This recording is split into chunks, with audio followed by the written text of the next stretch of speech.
nessa aula eu quero introduzir o conceito de arquitetura de software de uma forma mais objetiva e discutir com você aí como a importância dela e como ela impacta diretamente no ciclo de vida de um software. A gente vai falar bastante sobre ciclo de vida.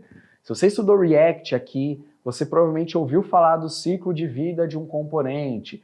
Que quando a gente fala de ciclo de vida, a gente está falando realmente de como alguma coisa nasce, cresce, se desenvolve e morre.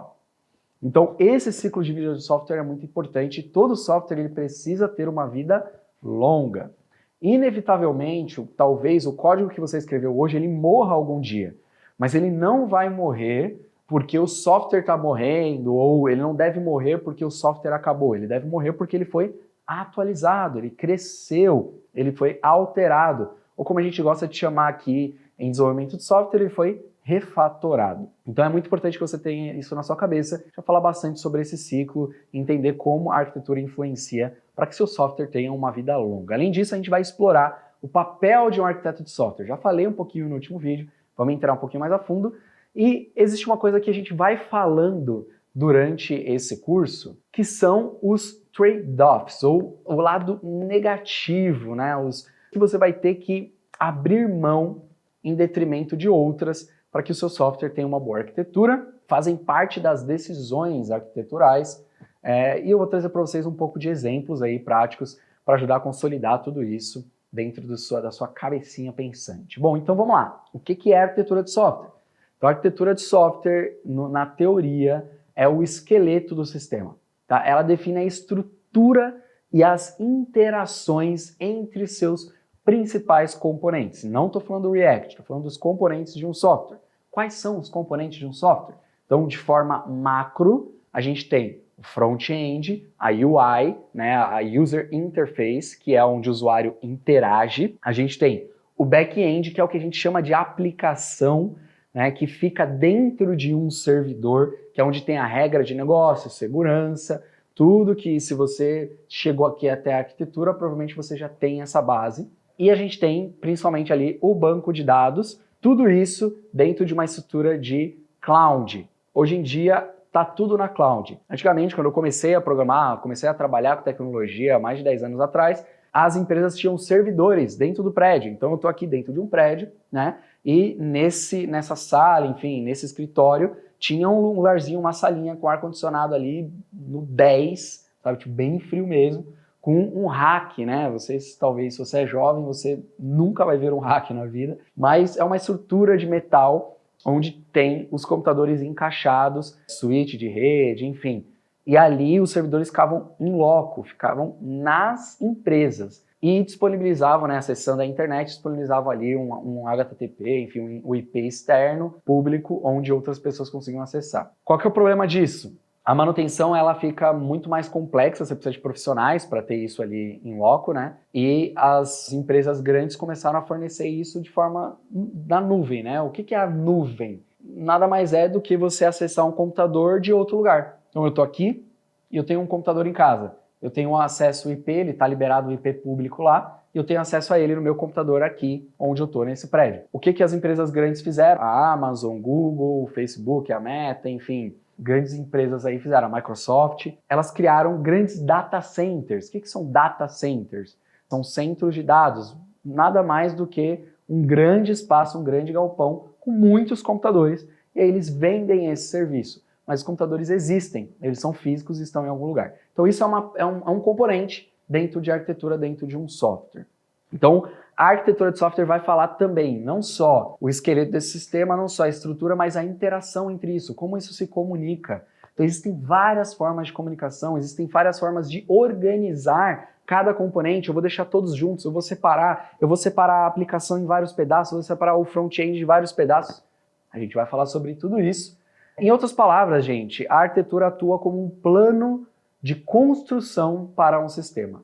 Um plano, a gente vai planejar. Por isso que nesse módulo a gente vai desenhar muita coisa, tá bom? A gente não vai colocar a mão em código efetivamente. Ditando as escolhas estruturais e como isso influencia. A arquitetura também define tecnologia, linguagem de programação, a gente vai falar sobre isso nesse curso, nesse Fundamentos. Determina qual banco de dados usar, determina qual nuvem usar, quais serviços da nuvem eu tenho que usar, tudo antes de você começar a construir o software. Antes de você chamar um engenheiro de software, fala assim, cara, constrói aí para mim. Para quem assistiu a última aula no 1.0 aí, na velocidade normal, para quem assistiu na velocidade grande também vai ter ouvido isso, mas talvez passa despercebido. Eu falei sobre o pedreiro, sobre o engenheiro e sobre o arquiteto. Dentro de desenvolvimento de software, a gente pode falar que um pedreiro ele é análogo a um desenvolvedor de software. Então, se você faz um tecnólogo de desenvolvimento de software, você faz um curso rápido, você é um desenvolvedor de software. O engenheiro é uma pessoa que vai entender o lado matemático por trás, o porquê que está acontecendo aquilo.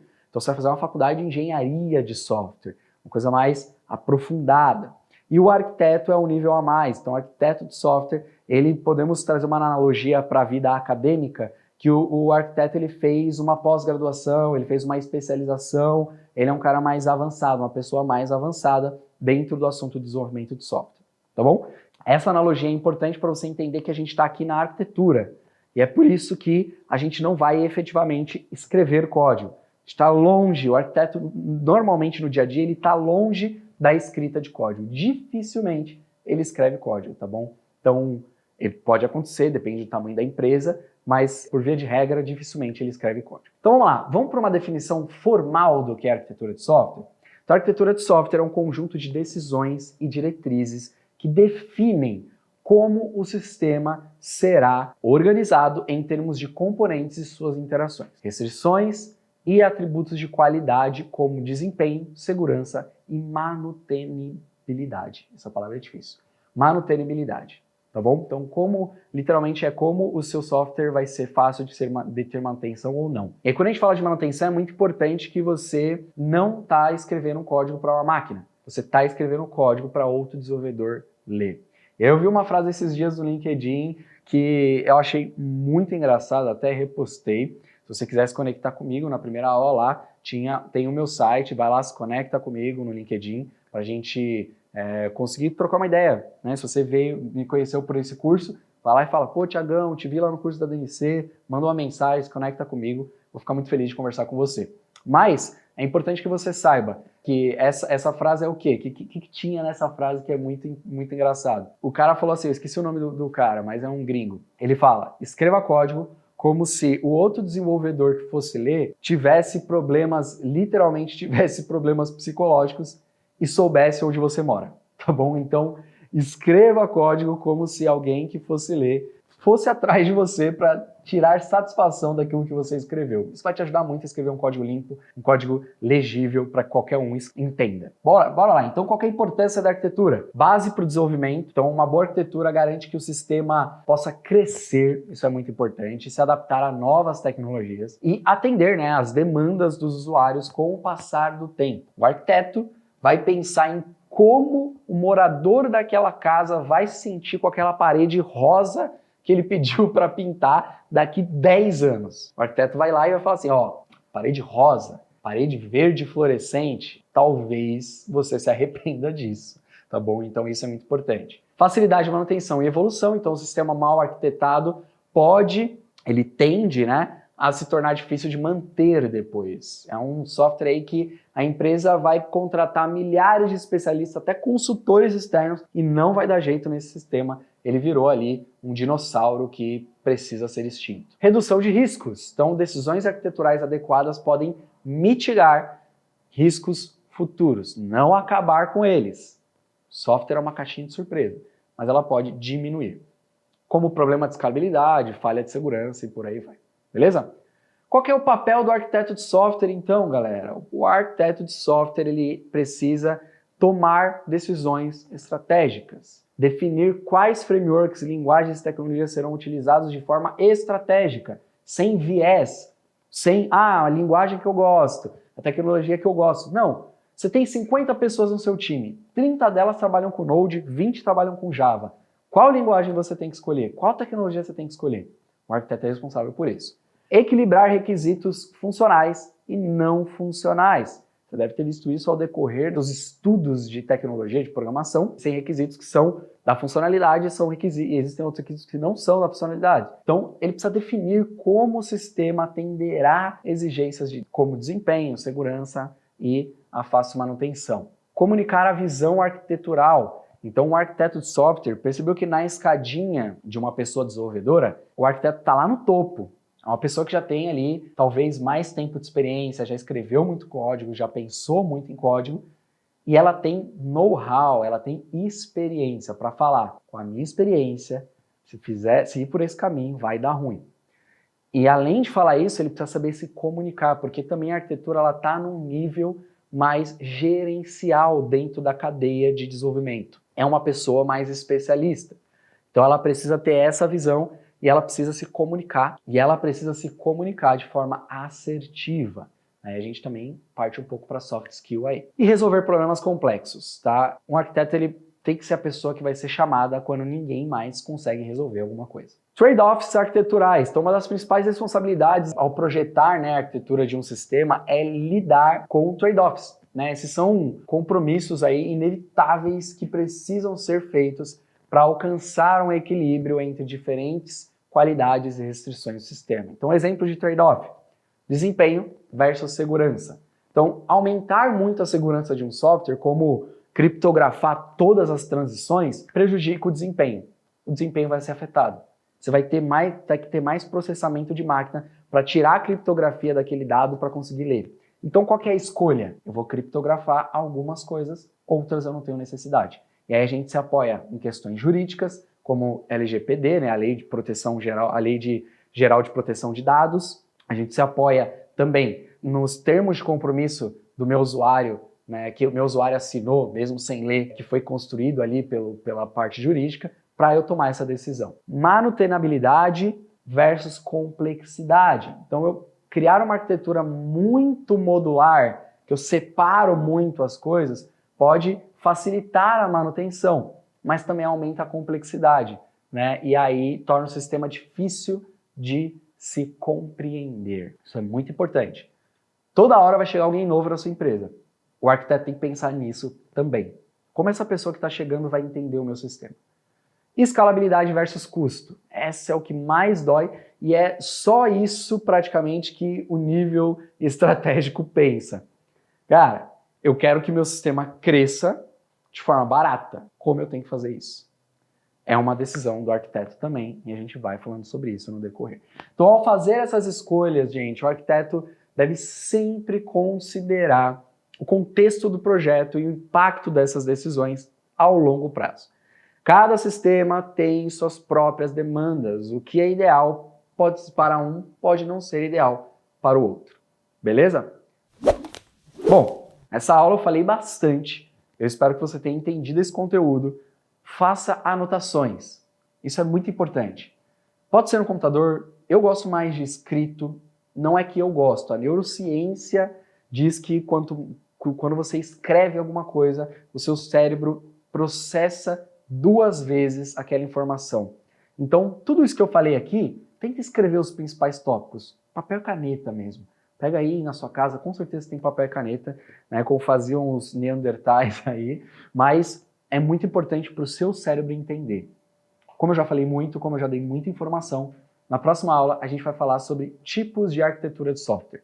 O que vai ser importante? Quais são as arquiteturas que existem? Porque a partir daí a gente vai começar a desenhar a nossa arquitetura. Sim, nesse módulo nós iremos construir a arquitetura de um software, um dos softwares que é mais utilizado e na nossa atual situação geopolítica da globalização, é o software que é mais pedido. A maioria das empresas tem esse tipo de software. A gente vai explorar os 5 dos principais aí tipos, na verdade 6 dos principais tipos de arquitetura de software, suas características e onde eles são mais aplicáveis. É importante dizer que um software pode ter mais de uma arquitetura, dependendo de como ele está sendo construído. Para começar, eu já quero que você olhe a tela do meu computador aí, e a gente já vai começar com um tipo de arquitetura que provavelmente você chegou aqui nesse curso querendo saber dela. Arquitetura monolítica versus arquitetura de microserviços. são as duas principais arquiteturas, as mais importantes e as que são mais utilizadas dentro do mercado de trabalho, dentro de projetos reais. Então, por isso eu já coloquei uma imagem aqui que vai te mostrar as duas ao mesmo tempo, porque elas são análogas e elas são uma evolução uma da outra ou não, né? Depende do ponto de vista. Bom, a arquitetura monolítica é essa arquitetura que você está vendo aqui, onde eu tenho a interface do usuário, as regras de negócio e a interface de dados, todas no mesmo projeto. A arquitetura monolítica, e a próxima arquitetura eu vou falar um pouco mais sobre isso, mas a arquitetura monolítica é uma arquitetura análoga ou parceira da arquitetura MVC, que é a arquitetura Model View Controller. O que é Model View Controller? Model é a minha estrutura de dados. View é o front-end, a UI, User Interface. Controller é a regra de negócio, tá bom? Então, Model View Controller é isso. É a minha estrutura de dados, o meu view e os meus serviços ali, as minhas regras de negócios, todas. Quando a gente fala na mesma estrutura, a gente está falando do mesmo arquivo, o mesmo repositório. Não é literalmente o mesmo arquivo, mas a mesma pasta, o mesmo repositório. Tudo no mesmo lugar. Esse tipo de arquitetura, ela tem uma evolução para arquitetura em camadas, que a gente vai falar em breve, na próxima arquitetura, mas a raiz do monolítico, né, e algumas pessoas chamam de camadas monolíticas, já vou falar também sobre isso, mas a raiz da arquitetura monolítica é a arquitetura MVC. Eu tenho tudo no mesmo arquivo, tudo no mesmo repositório, e sim, todos os devs da minha empresa trabalham no mesmo projeto, na mesma pasta, todos. Por isso que o Git é tão importante, né? Esse versionamento. Mas, no máximo ali na monolítica, o banco de dados está em outro lugar.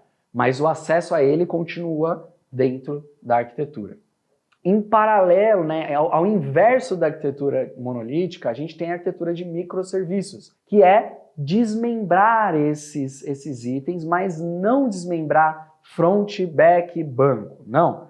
Desmembrar, por exemplo, no back-end, cada parte do projeto em um software diferente, em uma pasta diferente, em um repositório diferente. Por exemplo, um site de e-commerce. Como que eu posso pensar num site de e-commerce como se fosse construído como microserviço? Página inicial tem o seu back-end, página de carrinho tem outro back-end, página de finalização de compra tem outro back-end. E eles se comunicam, já a gente vai falar de comunicação, mas eles se comunicam ali, entre eles. Internamente, tá? Sempre internamente, que a gente chama de intra-cluster, quando eu tenho os meus serviços comunicando internamente, ou seja, quem vai acessar o meu software de fora vai ter acesso provavelmente a apenas o microserviço de página inicial. E a página inicial se comunica com os outros microserviços. Óbvio, se eu tenho página inicial e página do produto, quando a gente compartilha o link de um produto que você achou no e-commerce aí, a pessoa que acessar, ela vai direto para a página do produto, ela não vai para a página inicial. Então eu tenho esse outro microserviço também exposto,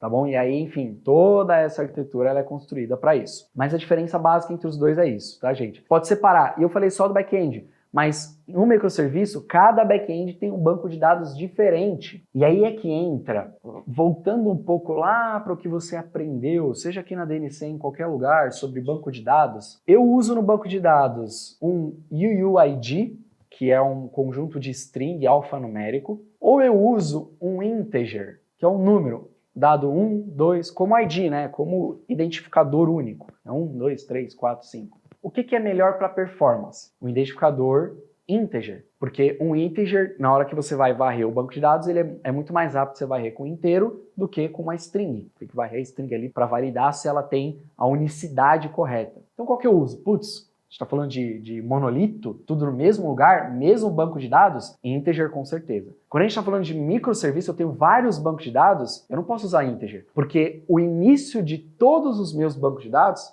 vai ser no zero. Então eu vou ter duplicidade de dados, provavelmente. Ah, mas o dado é diferente.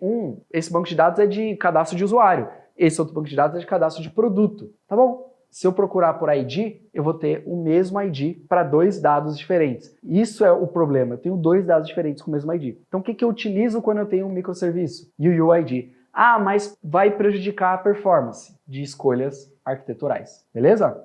Tá começando a encaixar aí as coisas? Então é isso. Thiago, mas o que eu faço então? Qual que é a diferença prática também no dia a dia de um monolito e de um microserviço? Eu falei no monolito lá sobre a equipe toda trabalhar no mesmo arquivo. Isso é um problema, porque eu tenho uma mesma equipe trabalhando no mesmo arquivo, tá? Não tem nem como trazer isso de forma diferente. Esse é o problema. Quando eu tenho um microserviço, eu posso ter equipes diferentes, com toda a estrutura diferente de gestão, analista de testes, pessoal de produto, desenvolvedores, júnior, pleno, sênior, estagiário.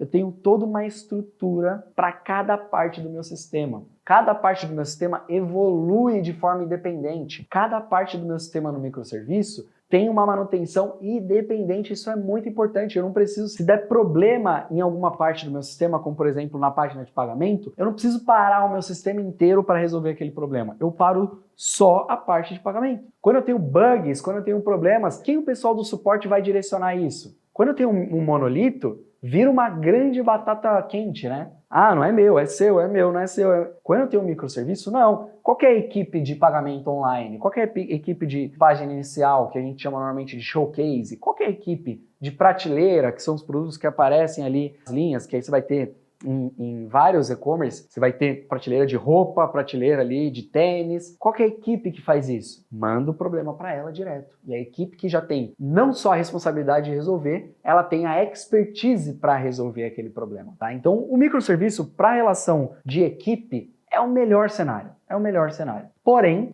você tem trade-offs de arquitetura. E é muito importante que você saiba, Tiagão, vou começar um projeto novo. Começo com microserviço? Jamais. Isso é conhecimento de causa. Várias empresas fizeram isso e se arrependeram. Por exemplo, a Amazon.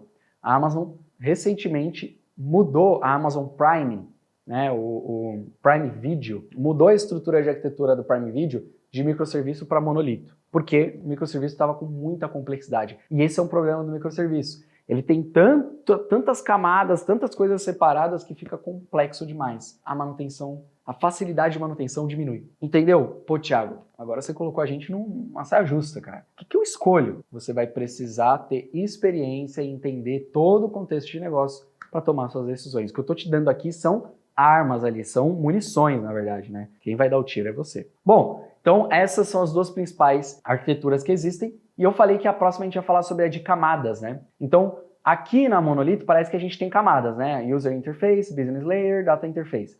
Mas não, tá tudo no mesmo repositório. Quando a gente fala de camadas, a gente separa a parte do cliente, a parte da aplicação do back-end e a parte do banco de dados em camadas diferentes. Isso aqui a galera também chama de monolito, porque eu não separei, eu não tenho micro front-ends ou eu não tenho microserviços, tá? É um serviço só, é um front-end só, é um banco de dados só que eles estão separados em camadas. É uma evolução do monolito, que eu concordo. Melhor do que fazer um MVC, e o MVC ele pode funcionar no começo, tá? Não é errado você começar um projeto fazendo tudo no mesmo lugar. Mas a evolução disso, do monolito, não é o microserviço. É a estrutura e a arquitetura em camadas. Então, beleza, eu tenho MVC, tá funcionando. Só que tá difícil, porque meus times são full stack. Time full stack é muito complicado, porque eu não tenho especialista de nada. O famoso pato, né? Ele nada, voa e anda, mas ele não faz nada bem. Então, o full stack tem esse problema. E por quê? O que é um bom full stack? No mínimo 15 anos de carreira como full stack. Ah, Thiago, me prometeram ser dev em 3 meses, Thiago. Sinto muito, isso não existe. Então, um bom full stack, ele tem 15 anos de full stack. Qual que é a saída? Se especializar em alguma coisa. Vai pro back, vai pro front, escolhe o que você quer. E a arquitetura em camadas ajuda nisso. Então as equipes se separam, eu tenho especialistas em front que cuidam dessa parte do cliente, especialistas em back e especialistas em banco de dados. Sim, a pessoa do back-end tem que conhecer banco de dados, mas é um grande erro das empresas colocar o back-end para gerenciar o banco de dados. É um grande erro, tá bom? Isso é muito importante. Óbvio que em empresas pequenas você não vai ter escolha, mas a partir do momento que a empresa vai crescendo, vai evoluindo. Então a empresa começa com MVC, parte para camadas, e aí talvez ela pode ir para microserviço ou para, por exemplo, a arquitetura de Event Driven. O que é Event Driven? É guiado ali, né? O Driven é como você é guiado, é uma arquitetura guiada por eventos. O que isso significa? Para cada coisa que acontecer no seu sistema, você vai executar um código. Então, é um cadastro. O cadastro de um usuário é um evento. O meu sistema ele não fica ligado como no monolito ou no microserviço o tempo inteiro. Podemos dizer assim, o servidor não fica de pé o tempo inteiro. Ele só vai atuar, só vai ser ligado, só vai ser requisitado quando receber um evento. E esse evento ele pode vir aqui ó, de vários lugares. Até coloquei aqui, ele pode ser de um computador normal, o evento pode ser de um celular, pode ser de uma página web, então aqui é desktop, é uma página web, ele pode ser híbrido, né, para celular, tanto para web quanto para desktop. Mas vou receber eventos, esses eventos vão ser priorizados e esse tipo de arquitetura ele é muito bom para assincronismo. Quando eu tenho muita requisição, por exemplo, um site de tickets, de venda de ingresso para shows internacionais. Nossa, o site ele fica sobrecarregado. Se eu tenho uma arquitetura de eventos, eu consigo criar uma fila e não deixar o meu servidor cair, tá bom? Então provavelmente você já deve ter ficado, se você gosta de show, você deve ter ficado na fila aí virtual para comprar o ingresso para algum evento presencial, online, tanto faz. Essa camada de Event Driven vai te ajudar a fazer isso. Só que ela não caminha sozinha, tá? Uma arquitetura de Event Driven, talvez ela pode ser aplicada dentro de uma estrutura de camadas, uma arquitetura de camadas, ela pode ser colocada numa arquitetura de microserviços. Todas essas arquiteturas, galera, elas podem coexistir. Eu trabalho num projeto que eu tenho arquitetura monolítica, arquitetura em camadas, arquitetura de microserviço, arquitetura event-driven, arquitetura serverless e hexagonal. E é o mesmo projeto. Mas é um projeto maduro. É um projeto que entendeu onde aplicar cada tipo de arquitetura. Porque cada projeto dentro de uma estrutura grande é uma parte do sistema. O projeto não é um sistema todo. Em arquitetura você começa a entender que o projeto ele é partes do sistema. E para algumas partes do sistema faz sentido ser de uma forma, outras faz sentido ser de outra. São escolhas arquiteturais que têm os seus trade-offs. De evento é isso. Você vai ter eventos e o seu código vai ser acionado e isso vai te ajudar a criar essas filas, a criar essa fila literalmente, tá, gente? Uma requisição atrás da outra. E aí você tem a quantidade de requisições que você quer que seja acessada. Isso vai te ajudar na questão da escalabilidade e do custo. Então você pega um servidor lá, sei lá, na Amazon, na Azure, vai falar assim, ó, esse servidor ele pode processar 10 requisições de forma simultânea. Você recebe 1000. O que você vai fazendo? Filinhas de 10. Vai entrando no seu servidor sendo processado de 10 em 10. Enquanto essas 10 estão sendo carregadas, as outras esperam. Isso é Event Driven. Paralelo a ele, a gente vai ter a arquitetura em serverless, que eu trouxe até aqui uma imagem que vai fazer uma analogia a códigos tradicionais versus serverless. O que o tradicional tem? Você tem aqui, ó, tem até a legenda, front-end, segurança, back-end, banco de dados, tudo no mesmo lugar, tudo sendo processado no mesmo tempo, seja em microserviços, seja em camadas, seja monolítico. E o serverless vai fazer o quê? Aqui é o servidor, tá? O que o serverless vai ser? Você não vai se preocupar com infraestrutura. O seu código, back-end, vai ser separado, ó. Tá vendo que ele tá juntinho aqui e aqui embaixo ele tá separado? O que é esse separado? Cada arquivo do seu sistema é uma execução individual. Cada parte do sistema é uma execução individual. E ele só vai ser executado quando solicitado. Então, se eu estou fazendo um cadastro de cliente, de novo, não tem necessidade, se não está sendo usado na hora, de ter a minha showcase ali sendo executada. Então, a showcase está dormindo e eu só estou ativo no meu servidor, literalmente, está desligado. A showcase, a página inicial está desligada. Só está ativo no meu servidor o cadastro, a página de cadastro.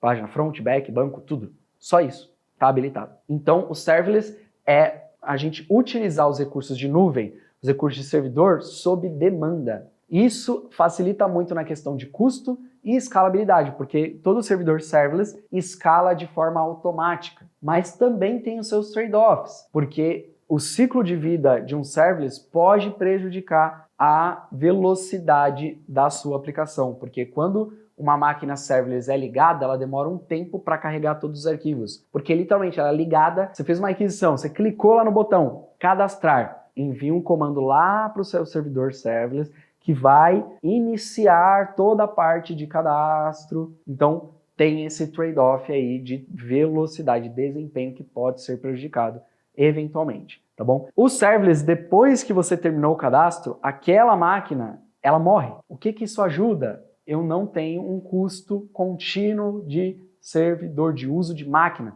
E quando eu falo de uso de máquina, estou falando de HD, processador, memória. Então, quando o serverless é iniciado, ele literalmente, ele sobe, ele liga, aperta o botão aí do seu computador, ligar computador, no seu notebook, se você desliga ele, enfim, você aperta no botão de ligar, é isso que está acontecendo lá no serverless. Ele aperta o botão de ligar. E aí, óbvio, depende do tamanho da sua máquina do server, quanto mais rápido ela for, mais rápido ela vai ligar, quanto mais pesada, enfim. É uma máquina leve, ela acaba ligando rápido, mas milissegundos, quando você tem muita aplicação, muito acesso no seu site, faz diferença, tá bom? Então, serverless é basicamente isso. E, por último, não menos importante, bastante utilizado, é a arquitetura hexagonal, que é extremamente complexa e você só vai entender ela de vez assim. Talvez você nem entenda a hexagonal quando você trabalhar com a hexagonal, porque é um tipo de arquitetura extremamente complexo. Para que ele serve? O que ele faz? A arquitetura hexagonal visa proteger a regra de negócio. Então você vai ver que está aqui no meio, ó,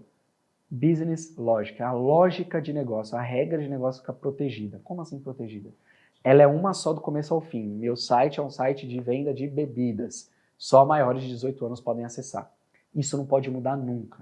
Então isso fica protegido no núcleo da sua aplicação. Por fora você tem um serviço, por fora você tem portas de entrada, por fora você tem handlers, que são execuções, que aí você pode ser por event, por, enfim, N tipos de execuções. E por fora você vai ter banco de dados, você vai ter mensageria, você vai ter aplicativos mobiles acessando.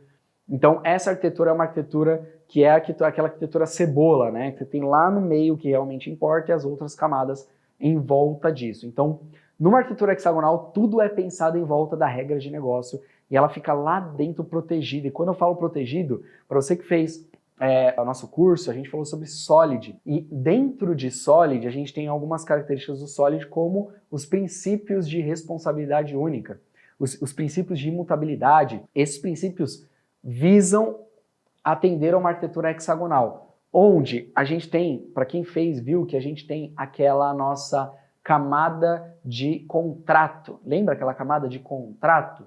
Onde tanto faz o banco de dados que acessar essa camada. Dentro dessa camada, ela é uma interface, ela é uma capinha a mais ali da cebola, porque dentro a regra sempre vai ser a mesma, eu preciso criar um arquivo no banco de dados. Então, isso é uma analogia para essa arquitetura hexagonal, e eu trouxe outra imagem para ficar mais fácil. Essa é a primeira, porque realmente é um hexágono aqui, mas essa aqui mostra melhor como funciona. Então, a gente tem as entidades ali dentro, a nossa regra de negócio, nosso banco de dados, nossos dados, né, os casos de uso por fora, aí a gente vai ter os repositórios, os gateways, a gente pode ter aí por fora, aí a gente vai ter o front, os devices, banco de dados, arquivos, web services e por aí vai, tá bom? Então essa é a arquitetura hexagonal. Para finalizar essa aula, eu quero dizer para você que, de novo, que essa arquitetura, você pode ter um software que tem a mesma arquitetura do começo ao fim, mas você também pode ter softwares que vão ter várias arquiteturas dentro dela. Por que eu preciso entender a arquitetura? Se no meu nível eu sou um pedreirinho digital, ou no máximo um engenheiro de software, você precisa entender a arquitetura, porque entender a arquitetura vai te fazer entender um código que você não escreveu. Você pode estar se perguntando, a arquitetura de software é o desenho do software, certo? Então, Thiago, isso se comunica com design, que é essa parte de desenho, de construção ali de um software, enfim, de forma mais aprofundada, de forma mais prática, né? E não. A arquitetura é uma coisa, design é uma coisa. Até no mundo, né, podemos dizer no mundo real, no mundo fora software, o arquiteto não necessariamente ele é um designer, né? O arquiteto de casas não é um designer de interiores. O arquiteto de casa ele vai olhar mais para o quesito macro, para o tamanho das coisas, para como as coisas vão se encaixar. Eventualmente um arquiteto vai desenhar também alguma coisa, fazer o design, mas o design ele é muito mais micro.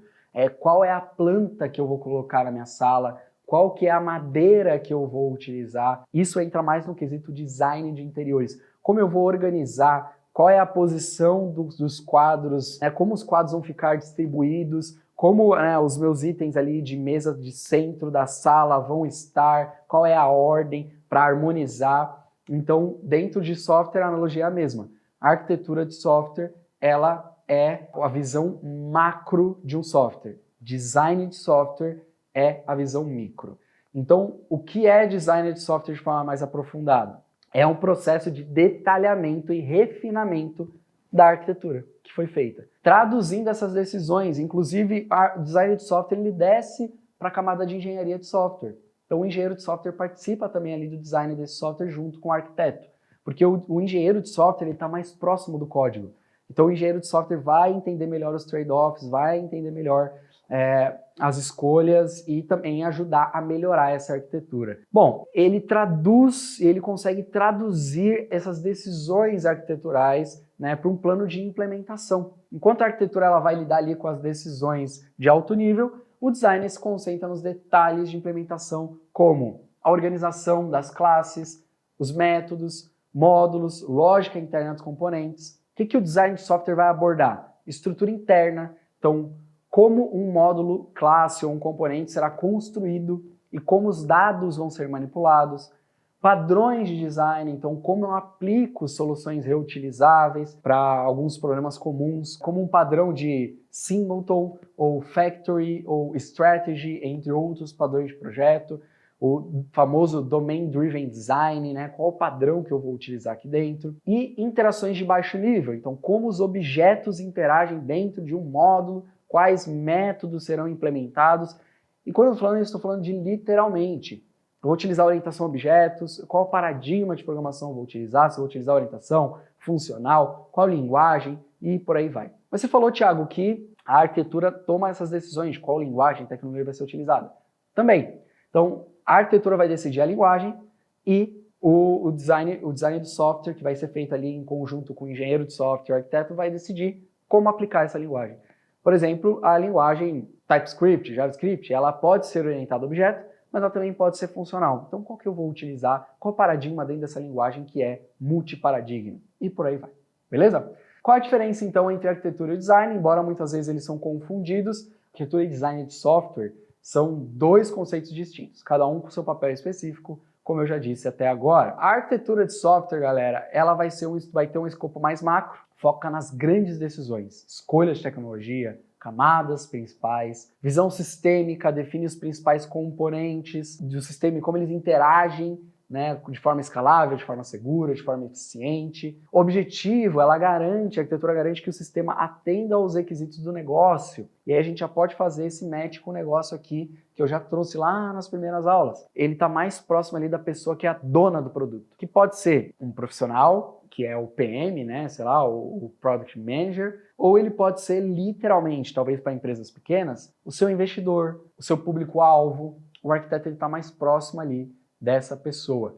Passou ali do projeto do arquiteto, aí entra para o designer. O designer é mais technique-case, por isso que o engenheiro trabalha também como designer ali de software. Então, mais o technique-case, é mais, vamos utilizar programação orientada a objeto, Singleton, Factory, todas essas coisas que o cliente não vai entender nada. Por isso que o designer de interiores e o arquiteto de casas, eles se conversam ali. O designer de interiores também fala, nesse mundo real ali de construção de casa, ele também fala e comunica com o cliente, mas ele fala para o cliente, sua parede vai ser vinho, né? Ou sua parede vai ser vermelha. Ele não fala, sua parede vai ser magenta. Né? Eu estou tentando trazer uma analogia aqui com pouco conhecimento que eu tenho. Ele não vai trazer questões técnicas, ele vai trazer questões mais macro. Beleza, então uma dúvida importante. Quando eu foco em arquitetura e quando eu foco em design? Então, ambos eles são essenciais para a criação de um software de qualidade, um software de longo prazo. Mas em momentos diferentes do ciclo de desenvolvimento é muito importante direcionar o foco mais para um ou o foco para outro. Então, quando eu dou o foco na arquitetura, no início do projeto, então, durante a fase de planejamento, de concepção de um sistema, e quando eu falo de sistema, gente, não se engane, eu falei isso na última aula. Um projeto não é necessariamente o sistema que está nascendo do zero. É às vezes uma feature, uma nova funcionalidade que está sendo concebida. Ou a melhoria de uma funcionalidade que já existe.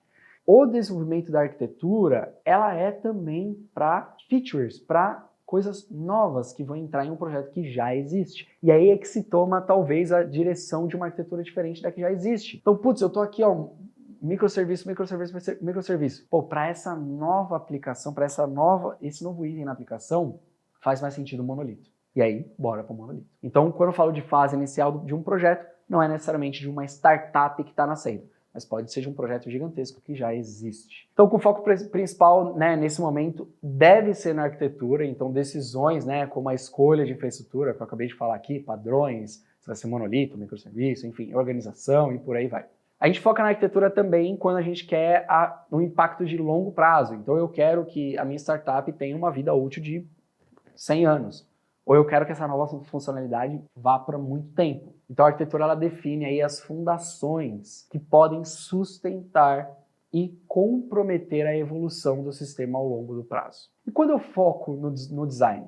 Durante o desenvolvimento. Então, à medida que o sistema vai sendo desenvolvido, o foco se move para o design. A gente para de pensar um pouco, né, nessa coisa mais macro, e como a gente vai fazer, e a gente vai para o design. Então agora, nesse momento, é importante detalhar, esmiuçar cada componente, cada parte definido pela arquitetura que vai ser implementado. Gente, todo software, repito, todo software precisa de um padrão. Software que não tem padrão, não tem escalabilidade, não tem manutenibilidade. Manutenibilidade, eu não sei falar essa palavra direito, mas enfim, não tem fácil manutenção. Então é muito importante que seja padronizado e o design de software vai fazendo isso. Nessa fase a gente entra, né, nos detalhes das classes, métodos, e a gente utiliza padrões de design que otimizam o desenvolvimento. E na revisão contínua também a gente foca no design. Então o design também é um processo iterativo, que vai ser iterado, vai aumentar. Durante o desenvolvimento, a revisão e refatoração do design são frequentes, galera. Todo código,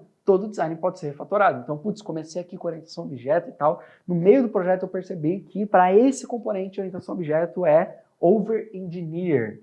Over-engineer é uma palavra que existe muito dentro desse mundo de planejamento de software, de arquitetura, design, que é quando você quer fazer uma engenharia a mais, né? Um over.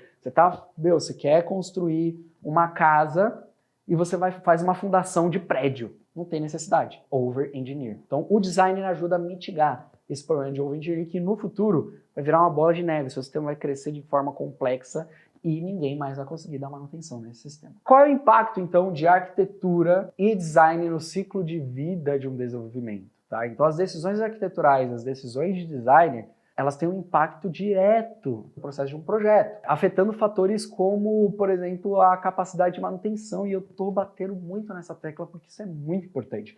E eu já sofri e ainda sofro muito com decisões que foram feitas antes de eu até entrar na empresa, e que hoje, gente, é assim, um monstro. Você tem que saber lidar com isso. Por isso que os desenvolvedores de software, engenheiros, arquitetos, uma das soft skills mais pedidas é a soft skill de resolução de problemas. Dentro de resolução de problemas, você tem a maturidade, a maturidade emocional, então como você lida com as suas emoções, a tempestividade para a tomada de decisões, ou seja, o quão rápido, o quão tempestivo, o quão reativo você é para um problema, para tomar uma decisão, para seguir um caminho. Quanto confiante você é? Isso o tempo vai te dar, mas dentro da resolução de problemas tem isso. Então, de novo, sua maturidade emocional, você precisa saber lidar com os problemas, quanto você é rápido para resolver esse problema, e também, e principalmente, o quão bem você se comunica. Então, dentro aí de resolução de problemas, tem essas 3 sub-soft skills que são necessárias. Porque é isso, provavelmente você entre em um projeto que teve decisões arquiteturais erradas. E não é culpa do arquiteto que estava lá, esse cara era ruim. Não necessariamente. Às vezes o software, a regra de negócio tomou um rumo que aquele tipo de arquitetura já não funciona mais. Então você precisa entender sobre arquitetura, você precisa ter essas soft skills para resolver esses problemas. Então o impacto está na manutenção, está na facilidade de introduzir novas funcionalidades, isso é muito importante, e no desempenho desse sistema. Então na arquitetura, qual o impacto? Escalabilidade e manutenibilidade. No design, eficiência e flexibilidade.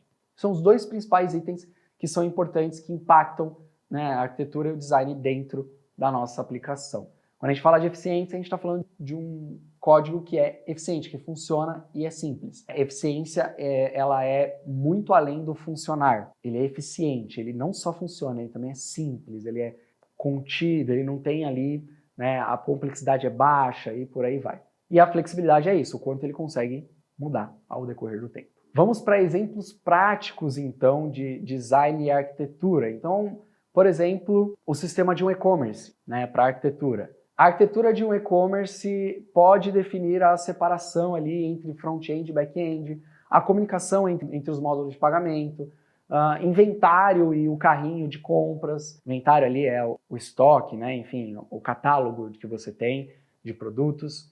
além da escolha de microserviços para escalar essas funcionalidades ou, enfim, qualquer outro tipo de arquitetura. Então isso é um exemplo de arquitetura dentro de um sistema, é o que a gente faz na arquitetura. E designer, por exemplo, o módulo de pagamento. No design do módulo de pagamento, a arquitetura de alto nível, né, como por exemplo usar um microserviço, já foi decidida. Agora o nosso foco é em como as classes dentro desse microserviço serão organizadas, como o processo de pagamento será validado, como eu trato os erros, faz parte do design, como serão realizadas integrações com APIs externas de pagamento e por aí vai. Beleza? Bom, eu espero que você tenha entendido a separação entre arquitetura e design. Elas vão se cruzando ao longo do tempo. Quando a gente estava fazendo lá os cursos aqui na DNC, tanto de back-end quanto de front-end, vocês agora, ouvindo isso, vocês provavelmente lembrem de coisas que a gente tomou a decisão naquela hora, que a gente fez naqueles momentos e o porquê disso com o decorrer do nosso código. Você percebeu que a gente tomou várias decisões de design, como, enfim, criar as interfaces, criar os contratos, qual banco de dados e por aí vai. E tudo isso vai agora sendo solidificado na sua mente, para que você não seja só um pedreirinho, para que você não seja só um engenheiro, mas para que você seja uma pessoa arquiteta, para que você entenda tudo ali dentro.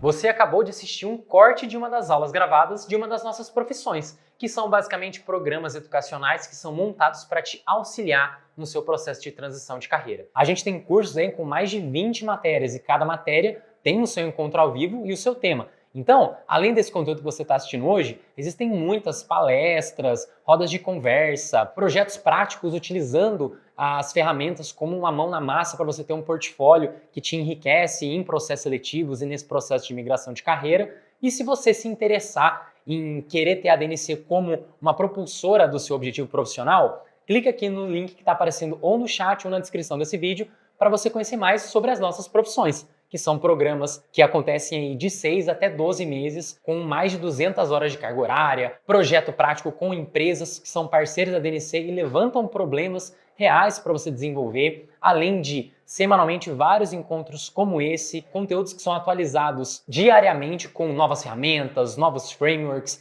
Então, se você quiser entender tudo que a DNC pode te oferecer, é só clicar nesses links e conta com a gente para te auxiliar nessa jornada de transição de carreira.